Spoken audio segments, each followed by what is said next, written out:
අද දිනේත් අපි මේ විදිහට මාධ්‍ය හමුවක් පවත්වන්න තීරණය කරේ රටේ මේ වෙනකොට වෛද්‍ය ශාස්ත්‍රය පිළිබඳව කතා බහ වෙන මේ වෛද්‍ය පරිපාලකයින්ගේ ගැටලුවක් ගැන ඔබ වැඩිදුරටත් දැනුවත් කරන්න. මේකදී අපි මුලින්ම කියලා දෙන්න ඕන කාරණය තමයි තවමත් මේ වෛද්‍ය පරිපාලකයින්ගේ ගැටලුව කියන්නේ මේ අද ඊ ඇති වෙච්ච එකක් නෙමෙයි පසුගිය ආණ්ඩුව සමයේ ඉඳන් ඇති වෙච්ච දෙයක්.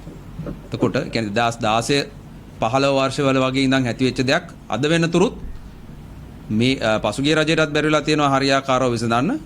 පවතින රජයටත් බැරි වෙලා තියෙනවා හරියාකාරව විසඳන්න. එතකොට අපි මේ රජ වෛද්‍ය නිලධාරී සංගමයේ විදියට සූදානම් වන්නේ අපි මේ කටයුතු කරන්නේ සියලුම ඒ පරිපාලන ශ්‍රේණියේ ඉන්න වෛද්‍යවරුන්ට සහ ඒ මගින් අනිත් ශ්‍රේණි වල ඉන්න වෛද්‍යවරුන්ට පොදු මහ ජනතාවට සහ ලංකාවේ සෞඛ්‍ය ශාස්ත්‍රයට සිදුවන ගැටලුව වළක්වා ගැනීම සඳහා කටයුත්තක් තමයි මේ රජ වෛද්‍ය නිලධාරීන් සංගමයේ මෙතනදී මැදිහත් වෙලා කරන්නේ. අපි මුලින්ම බැලුවොත් මේ පරිපාලන ගැටලුව සම්බන්ධව අපි ක්‍රමක්‍රමයෙන් පිවිසමු ඒ කතාවට. එතනදී මුලින්ම අපේ රටේ වෛද්‍ය සේවා ව්‍යවස්ථාවට අනුව වෛද්‍යවරු ඉන්නවා කාණ්ඩ තුනක්. ඒක පළවෙනි කාණ්ඩය තමයි ශ්‍රේණි වෛද්‍ය නිලධාරීන්. දෙවෙනි කාණ්ඩය තමයි විශේෂඥ වෛද්‍ය නිලධාරීන්. ස්පෙෂලිස්ට් මෙඩිකල් ඔෆිසර්ස් කියලා කියනවා. කියන්නේ විශේෂඥ වෛද්‍යවරු කියන්නේ විශේෂඥ වෛද්‍යවරු ඉන්නවා. ඊට අමතරව පරිපාලන වෛද්‍ය නිලධාරීන් තුන්වෙනි කාණ්ඩය.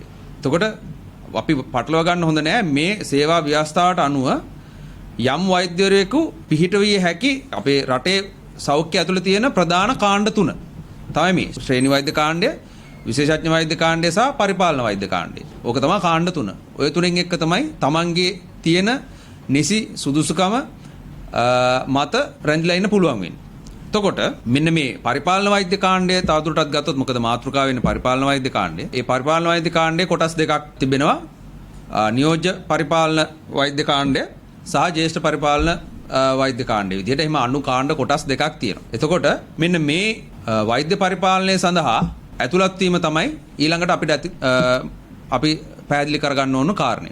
එතකොට ලංකාවේ තියෙන සේවා ව්‍යවස්ථාවට අනුව මම දැන් කාණ්ඩ තුනක් සඳහන් කරා මුලින් ප්‍රධාන කාණ්ඩ තුනක්. ඒ කාණ්ඩ තුනේ තුන්වෙනියට තියෙන කාණ්ඩය තමයි පරිපාලන වෛද්‍ය නිලධාරීන් කියන්නේ.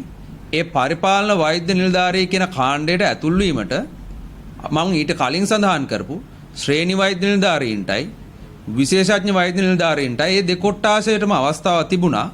ඒ අවශ්‍ය සුදුසුකම් හරියාකාරව සපුරලා ඒ අවශ්‍ය සුදුසුකම් අනුව ඒ පරිපාලන වෛද්‍ය නිලධාරී කාණ්ඩයට ඇතුළත් වෙන්න.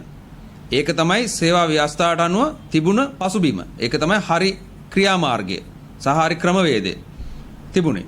නමුත් ප්‍රශ්නේ වෙන්නේ එතකොට මෙහෙදී දැන් ආය මුලින් සඳහන් කරනවා නම් එතකොට දැන් ඔතන ශ්‍රේණි වෛද්‍යවරුන්ට සහ විශේෂඥ වෛද්‍යවරුන්ට හැකියාව තිබුණා අවශ්‍ය Tamanගේ සුදුසුකම් සපුරලා ඒ සුදුසුකම් මත මුලින්ම නියෝජ්‍ය පරිපාලන වෛද්‍ය කාණ්ඩයට ඇතුල් වෙලා ඒ වෛද්‍ය කාණ්ඩය වෛද්‍යවරයෙක් විදියට තමන්ගේ කටයුත්ත කරගන්න. ඊට පස්සේ ජ්‍යෙෂ්ඨ වෛද්‍ය පරිපාලන කාණ්ඩයට ඒ නියෝජ්‍ය වෛද්‍ය පරිපාලන කාණ්ඩයෙන් තෝරාගත් කොටසක් ඒ සුදුසුකම් මත පත් කිරීම තමයි සිදු වුනේ. ඒක තමයි නියමිත ක්‍රමවේදය කියපු. නමුත් ඊ타මාත්ම අවාසනාවන්ත ලෙස පසුගිය රාජ්‍ය සමයේදී රාජිත සේනාරත්න සෞඛ්‍ය අමාත්‍යවරයාගේ සමයේදී මේ සේවා ව්‍යවස්ථාව වෙනස් කිරීමකට ලක් කරා. ඒ වෙනස් කිරීමකට ලක් වෙන්නේ ඔය පරිපාලන වෛද්‍ය නිලධාරීන්ගේ සියලු දෙනාගේම නෙමෙයි.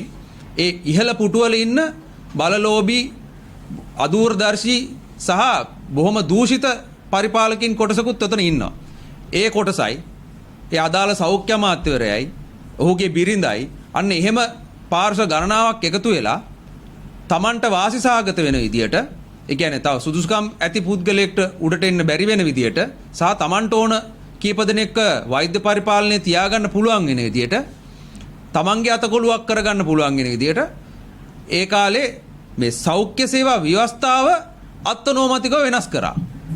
සෞඛ්‍ය සේවා ව්‍යවස්ථාව වෙනස් කරනකොට ඒ සම්බන්ධයෙන් අපිට හිතනවා අපිට මොකක් හරි වෙනස් කිරීමක් කරනවා නම් ඒ සම්බන්ධව අදාළ සියලුම පාර්ශ්වකරුවන්ගේ සහභාගීත්වය ලබා ගන්න ඕන. අනුදැනුම තියෙන්න ඕන. නමුත් මේ කිසිවක් නැහැ. ඒක පාර්ශ්විකව තමන්ට හිතුණු විදියට අත්නෝමතික විදියට සෞඛ්‍ය සේවා ව්‍යවස්ථාව වෙනස් කරනවා. ඒ ව්‍යවස්ථාව වෙනස් කරන එකේදීත් ගැටලු ගොඩාක් මතුවලා තමයි අවසානයේදී තාමත්ම වංචාකාරී විදියට බරපතල ප්‍රශ්න ගොඩක් එක්ක තමයි මෙන්න මේ විදිහට මේ අත්නෝමතික විදිහට ව්‍යවස්ථාවත් වෙනස් කරන්න. ඒ ව්‍යවස්ථාව වෙනස් කරාට පස්සේ ඒකෙන් පරිපාලන වෛද්‍යවරුන්ටත් ඒ වගේම පරිපාලන වෛද්‍ය ඒ කාණ්ඩයට පිවිසෙන්න ඉන්න ශ්‍රේණි වෛද්‍යවරු වෙන්න පුළුවන්, විශේෂඥ වෛද්‍යවරු වෙන්න පුළුවන්. ඒ වෛද්‍යවරුන්ටත් එතනින් එහාට ගිහිල්ලා රටේ සෞඛ්‍ය ශාස්ත්‍රයටත් පොදු මහජනතාවටත් ඒ සියලු දෙනාටම ඊටාම විශාල බරපතල ගැටලුවකට මුහුණ පාන්න සිදු වෙලා තියෙනවා. මේ වෙනකොට රජයේ ඒ සෞඛ්‍ය සේවයේ තියෙන පරිපාලන ගැටලු වලට බහුතරයක් බලපාලා තියෙන මෙන්න මේ ගත්ත අත්නෝමතික හරි මේ මුග්ධ ක්‍රියාමාර්ගය. මේ අත්නෝමතික සේවා ව්‍යවස්ථාව වෙනස් කිරීම මාසින් එක් කාණ්ඩයකට පමණක් වරප්‍රසාදයක් ලබා දීම. දේශපාලන අවස්ථාවලට කඩේ යන එහෙම කරන යම් ඒ පරිපාලන නිලධාරී කොටසක් ඉන්නවා මේ දවස්වල පේනවා ඇති. ඒ යම් ඒ සුළු පිරිසට අවශ්‍ය දේ තමයි ඒ කරගත්තේ. ඒ කරගත්ත ඒ අදූරදර්ශී ක්‍රියාමාර්ගය නිසා ඒ කරපු අදූරදර්ශී ක්‍රියාමාර්ගය නිසා මේ වෙනකොට ඒකේ පසු විපාක අපි මොනවට විඳින්මින් සිටිනවා. ඒ සෞඛ්‍ය ශාස්ත්‍රයම මහජනතාවත් විඳිනවා. එතකොට අපි එතනදී ගත්තොත් මේ මොකද මේ ළඟදී වෛද්‍ය පරිපාලන ශාස්ත්‍රය කියලා කොටසක් කලෙලි බැහැගෙන රජයේ වෛද්‍ය නිලධාරී සංගමයට චෝදනා එල්ල කරමින් සිටිනවා. එතකොට අපි බලමු මේ රජයේ එතකොට මේ වෛද්‍ය පරිපාලකයන්ට සිදු වෙලා තියෙන ගැටලු මොනවද?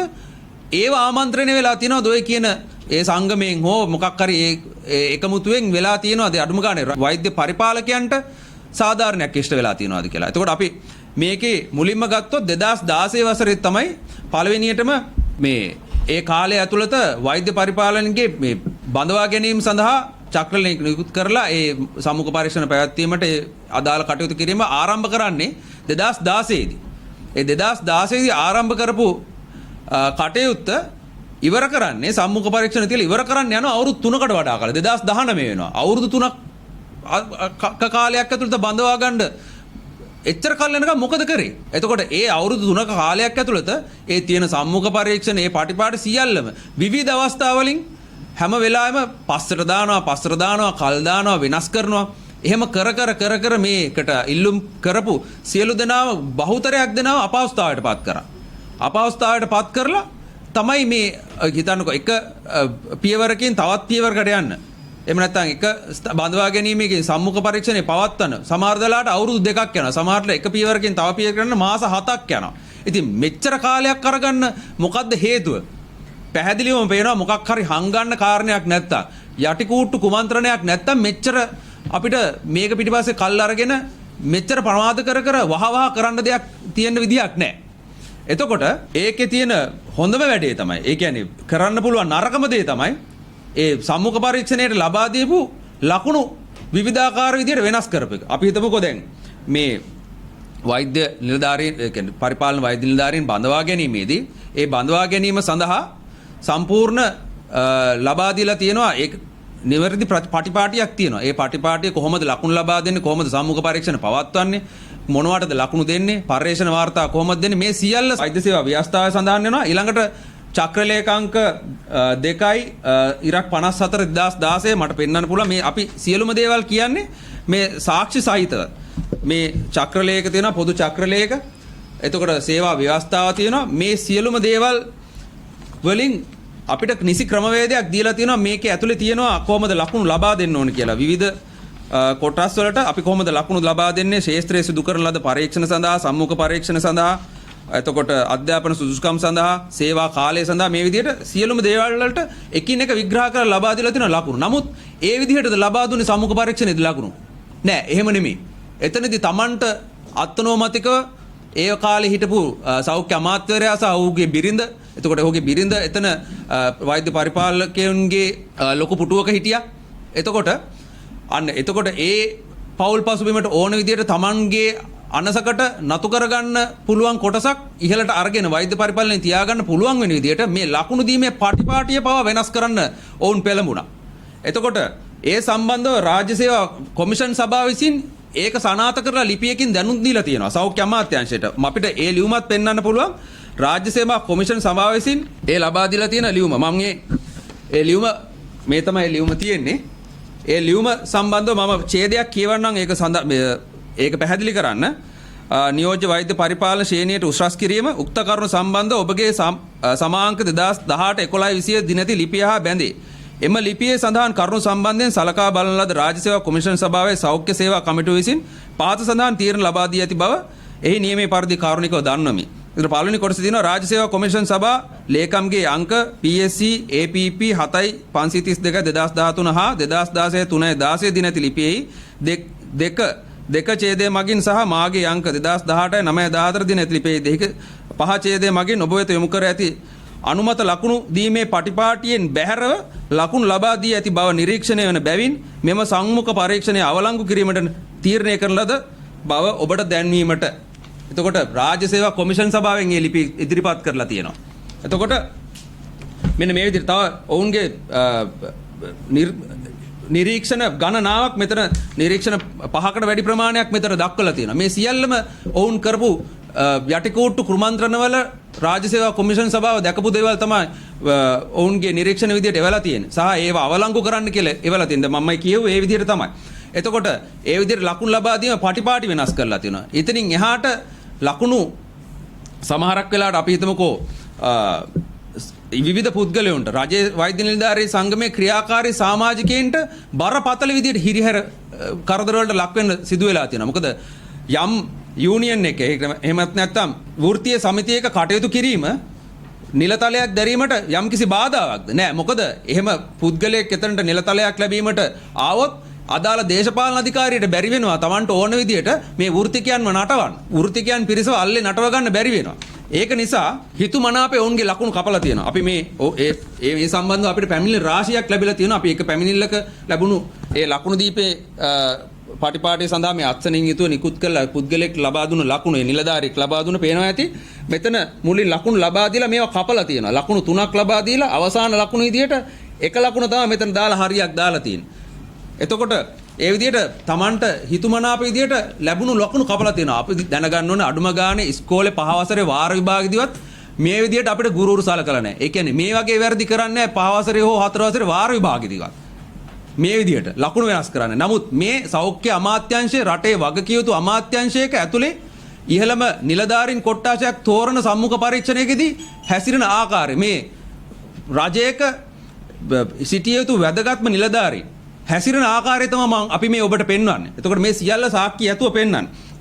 එතකොට මේකත් එක්ක තව සැංගල තියෙනවා මෙහෙම. සමහර ලකුණු මේ අපිට තියෙනවා ඒ හම්බෙච්ච මේ මාක් ෂීට් එක මේ ලකුණු සියල්ලම අපි මේ තොරතුරු එක්ක කියන්නේ සාක්ෂි එක්ක කියන්නේ මේ ලකුණු ලබා දීමේ පටිපාටියේ සමහර ලකුණු විවිධ තැන්වල ඩුප්ලිකේට් වෙලා තිනවා. නැත්තම් අපි උදාහරණයක් විදිහට කිව්වම ඩුප්ලිකේෂන් එක කොහොමද කියලා අපි උදාහරණයක් විදිහට මේ විදිහට හිතමු.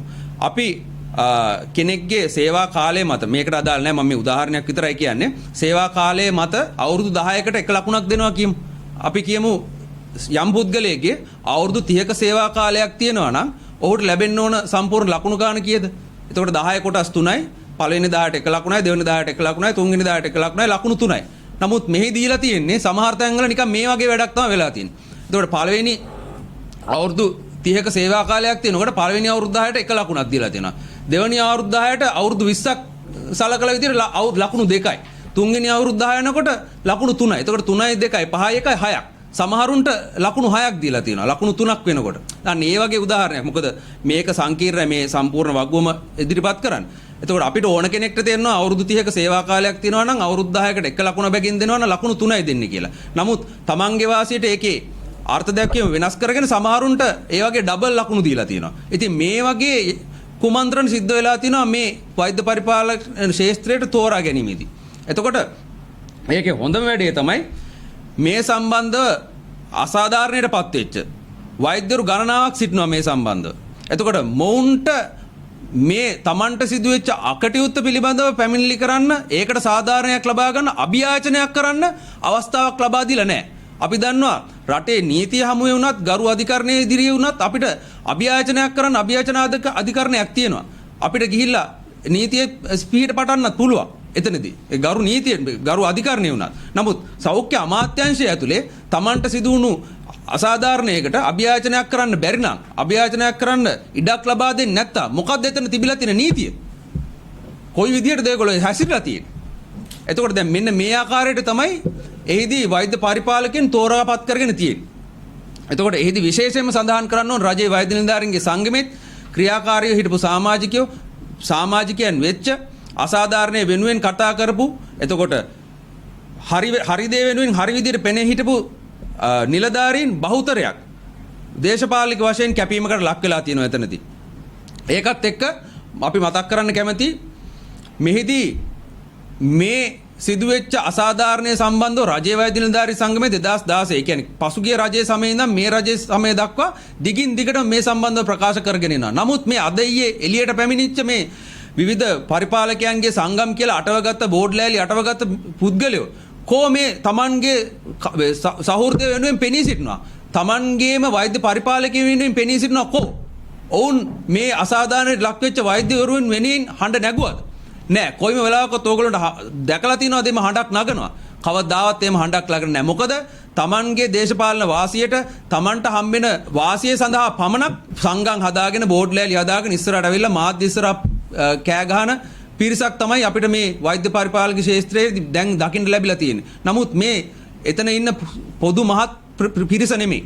එතන ඉන්නවා යම් ප්‍රමාණයක් Tamanගේ නිදහස් Tamanගේ මතේ ඉදිරිපත් කරගන්න බැරුව මොකද උඩ ඉන්න මේ දූෂිත නිලධාරීන්ගේ තර්ජනවලට ලක් වෙලා ඒ තර්ජනවලට යට කරගෙන සිටින හඬක් එළියට දී ගන්න බැරුව ඉන්න වෛද්‍ය පරිපාලන ශාස්ත්‍රයේ නිලධාරීන් සිටිනවා. ඒ සියලුම දෙනා අපිට පැමිණිලි රාශියක් ඉදිරිපත් කළා තියෙනවා රජයේ වෛද්‍ය නිලධාරී සංගමය වෙනුවෙන්. අපි නිර්භයව මේ විදිහට ඉස්සරහට ඇවිල්ලා මේ සිද්ධ වෙන අකටයුතුකම් ගැන කියන්නේ ඒක තමයි. මොකද අපි මේ සම්බන්ධයෙන් පසුගිය ආණ්ඩුව කාලේ දිගින් දිගට මේ වැරද්ද නිවැරදි කරන්න කියලා අපි ඉල්ලලා සිටියා. ඒ සිදු වුණේ නැහැ. නමුත් මේ ආණ්ඩුවේදී මුල් හිටපු සෞඛ්‍ය අමාත්‍යනිය ගරු පවිත්‍රා දේවී වන්නිආරච්චි මැතිණිය එක්ක එකතු වෙලා කතා කරලා මේ සම්බන්ධව හරි නිවැරදි තීරණයක් ලබා දෙන්න නිවැරදි මාතර මේක යොමු කරලා දෙන්න කියලා අපි ඉල්ලලා තියෙනවා. එහිදී අවසාන වශයෙන් කමිටුවක් පත් කරලා ඒ කමිටුව මාර්ගයෙන් මේ ප්‍රශ්නේ විසඳන්න කියලා පාර්ලිමේන්තු කැබිනට් මණ්ඩලය මගින් නියෝගයක් දීලා තියෙනවා. නමුත් කියන්න ලැජ්ජයි මේ පවතින රජයේ සෞඛ්‍ය අමාත්‍යතුමාටත් තාම බැරිලා තියෙනවා සෞඛ්‍ය අමාත්‍යාංශයටත්